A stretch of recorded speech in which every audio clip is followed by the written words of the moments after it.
L'hygiène dentaire pour les patients cœliaques, ce que vous devez savoir. La bouche des patients atteints de maladie cœliaque a des symptômes typiques qui doivent être prévenus et soignés. Nous allons vous expliquer comment faire pour protéger vos dents et vos gencives de cette pathologie. L'hygiène dentaire des patients cœliaques est un aspect, parmi tant d'autres, qu'ils doivent prendre en compte pour prendre soin de leur santé générale. Même si on pourrait croire qu'il n'y a aucun lien, nous savons que cette pathologie est capable d'affecter les structures de la bouche. Certains patients commencent même à avoir des symptômes buccaux avant de voir apparaître ce plus classique de la maladie cœliaque. C'est pour cela que les odontologues doivent être attentifs au moment d'effectuer un diagnostic afin de ne pas retarder le traitement adéquat qui se base principalement sur des restrictions au niveau de l'alimentation. Ainsi, l'hygiène dentaire pour les patients cœliaques s'inscrit dans un traitement préventif des effets secondaires de l'allergie au gluten. Une fois que l'on a trouvé un régime qui correspond aux besoins de la personne, les étapes suivantes consisteront à atténuer les possibles complications qui se créent au fil des ans. Avoir cette responsabilité individuelle consistant à prendre soin des dents, des gencives et des tissus mous de la bouche concerne chaque personne, mais c'est encore plus important chez les personnes cœliaques. Comme nous le verrons dans cet article, le trouble altère l'hymen, les gencives et les lèvres des enfants et adultes. Comment la maladie cœliaque affecte-t-elle la santé dentaire? Pour évaluer l'hygiène dentaire nécessaire chez les patients cœliaques, il faut d'abord reconnaître les effets de la pathologie dans la bouche. Ceux-ci peuvent commencer à un âge précoce et peuvent même affecter le développement des germes dentaires. D'où l'importance de détecter les altérations lors des consultations pour les enfants. Défaut de l'hymen des dents. Un problème à la gravité relative chez les patients cœliaques est celui des défauts de l'hymen. Ces défauts sont irréversibles et leur présence est donc difficile à traiter. Un diagnostic précoce aiderait relativement à prévenir des complications majeures. L'une des théories sur la présence de cette altération réside dans la carence nutritionnelle. La maladie cœliaque est une allergie, une réponse inadéquate du système immunitaire et des villosités intestinales face au gluten présence dans le blé, l'avoine, l'orge et le seigle. En définitive, nous sommes devant une réaction face à une protéine des aliments. Quand le temps passe et que l'allergie se prolonge, sans solution, les villosités intestinales s'aplanissent et perdent leur bonne capacité d'absorption. Plusieurs nutriments n'entrent alors plus dans l'organisme, même si le patient les ingère. Si cette carence est chronique, alors cela pourrait expliquer les défauts de l'hymen. En même temps, si l'on considère qu'il y a une réaction exagérée du système immunitaire, il pourrait s'agir d'anticorps avec une réactivité croisée qui attaquent l'hymen et le détruisent. S'ils font cela depuis l'enfance, ils altèrent le bon développement de tous les tissus qui constituent la dent. Mauvais développement dentaire. Les enfants peuvent faire face à un mauvais développement de leurs dents temporaires et permanentes s'ils sont atteints de maladie cœliaque. Ceci est en partie dû à ce que nous expliquions précédemment. La bonne nouvelle, dans ce cas, est qu'un régime adapté pourrait réduire cet effet négatif. Comment détecte-t-on ce mauvais développement? Le plus évident est le retard dans l'éruption et le changement dentaire. En d'autres termes, ces jeunes patients ne respectent pas les dates établies pour que chaque dent prenne sa position dans la bouche. Bouche sèche et syndrome de Sjögren. En raison de la composante auto-immunitaire de la maladie cœliaque, il n'est pas rare de voir s'associer d'autres pathologies avec la même base de réactivité que le système immunitaire. Certains patients présentent ainsi, en même temps, le syndrome de Sjögren. Dans ce syndrome, on retrouve des anticorps qui détruisent des glandes du corps chargées de lubrifier des tissus. Ils attaquent les glandes lacrymales et les salivaires, ainsi que celles impliquées dans la transpiration. Pour la bouche, cela est synonyme de sécheresse car il n'y a pas suffisamment de salive pour maintenir l'humidité de la zone. Sans salive, les effets négatifs se multiplient. Il y a une plus grande prévalence des colonisations bactériennes nocives et cela dérive vers des caries qui sont plus agressives, plus grandes et qui s'installent plus rapidement. Caries. Au-delà du syndrome de Sjögren, les caries ont une plus grande prévalence avec la maladie cœliaque. C'est pour cela que l'hygiène dentaire pour les patients atteints de cette maladie est d'une importance capitale. Ils doivent réduire la présence de sucre et de bactéries liées à la fermentation.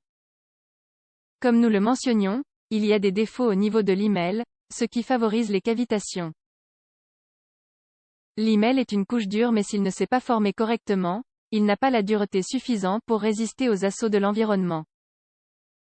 En même temps, les carences en nutriments dues à la mauvaise absorption intestinale conditionnent le pouvoir de défense de l'équilibre du milieu buccal pour éviter les cavitations. Les carences en calcium et en vitamine D sont habituelles chez ces personnes et ces deux substances sont essentielles pour le développement des os et des dents. Aftes buccaux. Les carences nutritionnelles se cachent aussi derrière le problème des aftes buccaux dans la maladie cœliaque. Plus particulièrement, la carence en vitamine B12 et en folate serait la responsable la plus directe. Sans mentionner le fait que la muqueuse buccale fait partie de la même muqueuse qui se prolonge jusqu'à l'intestin. Il n'y a donc rien d'étrange à ce qu'une réaction dans la partie basse du système digestif se manifeste dans la partie haute. Les aftes sont des plaies ou des ulcérations dans la bouche qui s'autolimitent. Ils durent généralement une semaine et se referment avec une cicatrisation qui ne laisse pas de marque permanente.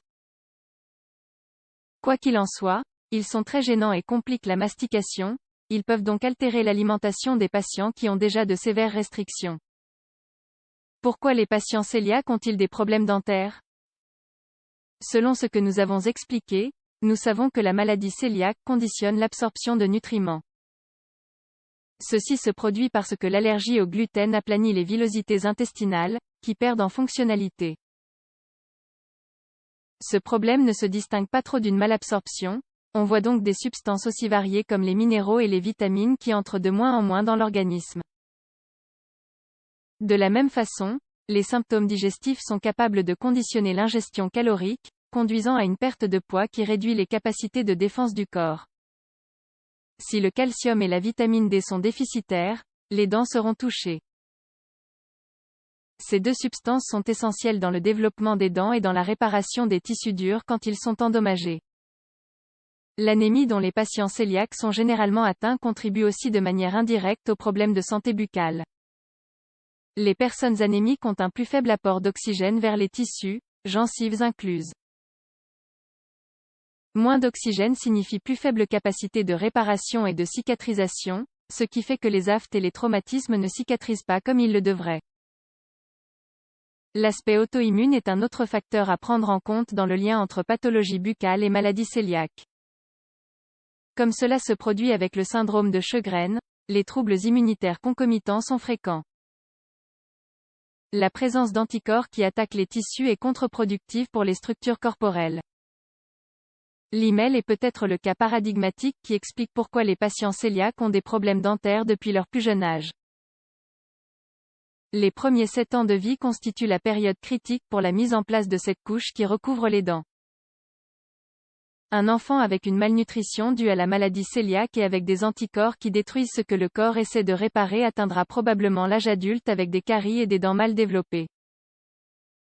Comment doit être l'hygiène dentaire des patients cœliaques? L'hygiène dentaire chez les patients cœliaques doit être abordée par les professionnels et par les personnes atteintes de ce trouble. Chacun devrait faire face à ses responsabilités dans le domaine qui lui correspond. Ainsi, les odontologues doivent être attentifs aux diagnostics précoces mais doivent aussi prendre en compte qu'il y a des choses auxquelles il faut faire attention dans la salle de consultation. Hygiène dentaire pour les patients cœliaques chez l'odontologue. En effet, la salle de consultation de l'odontologue n'est pas exempte de gluten.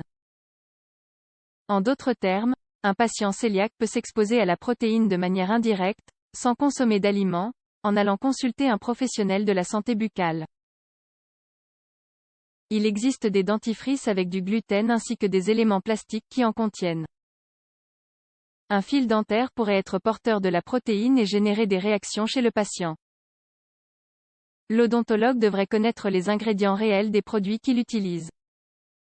Mesures générales dans la vie du patient. La réduction de l'exposition au gluten aboutira à des bénéfices dans tout le tube digestif et toute la santé de la personne.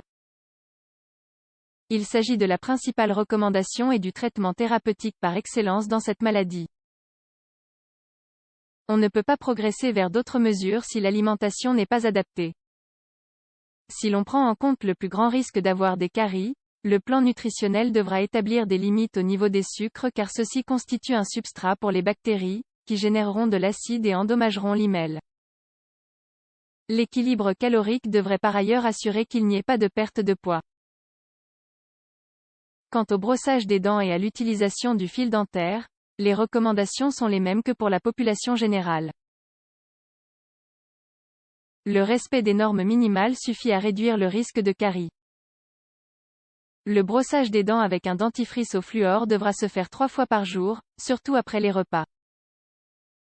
Enfin, les consultations chez l'odontologue devraient être programmées 1 fois par an ou plus fréquemment si des altérations apparaissent, s'il y a eu un diagnostic récent ou s'il y a des comorbidités ponctuelles, comme le syndrome de Sjögren.